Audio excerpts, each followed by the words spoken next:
പശ്ചിമേഷ്യൻ സംഘർഷം തുടരുന്നതിനിടെ സംസ്ഥാനത്ത് പാചകവാതക പ്രതിസന്ധി രൂക്ഷമായി. വാണിജ്യ സിലിണ്ടറുകളുടെ ലഭ്യത കുറഞ്ഞതോടെ സംസ്ഥാനത്ത് പകുതിയോളം ഹോട്ടലുകൾ അടച്ചുപൂട്ടിയെന്നായി റിപ്പോർട്ട്. ചെറുകിട വ്യാപാര കേന്ദ്രങ്ങളെയാണ് പ്രതിസന്ധി കൂടുതൽ ബാധിച്ചത്. നിരവധി ഹോട്ടലുകൾ, തട്ടുകടകൾ, ഹോസ്റ്റൽ മെസ്സുകൾ എന്നിവ പ്രവർത്തനം നിർത്തുകയോ മെനു വെട്ടിക്കുറയ്ക്കുകയോ വില വർദ്ധിപ്പിക്കുകയോ ചെയ്തിട്ടുണ്ട്. ചില സ്ഥലങ്ങളിൽ വിറകടുപ്പിലേക്ക് മാറുകയും ബയോഗ്യാസ് പോലുള്ള ബദൽ മാർഗങ്ങൾ ഉപയോഗിക്കാനും ആരംഭിച്ചിട്ടുണ്ട്. സംസ്ഥാനത്ത് ഗാർഹിക സിലിണ്ടറുകൾ ബുക്ക് ചെയ്യുന്നതിലും ബുദ്ധിമുട്ട് അനുഭവപ്പെടുന്നുവെന്നാണ് ഉപഭോക്താക്കളുടെ പരാതി. ലഭ്യത കുറവിനെ തുടർന്ന് ബുക്കിംഗ് നമ്പറുകളിൽ നിന്ന് മറുപടി ലഭിക്കാത്ത സാഹചര്യമാണെന്നും ആളുകൾ പറയുന്നു.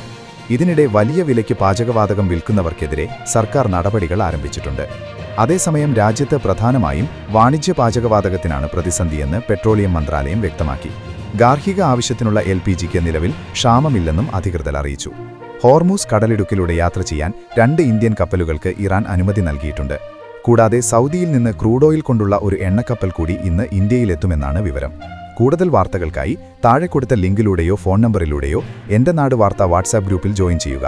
8129622842.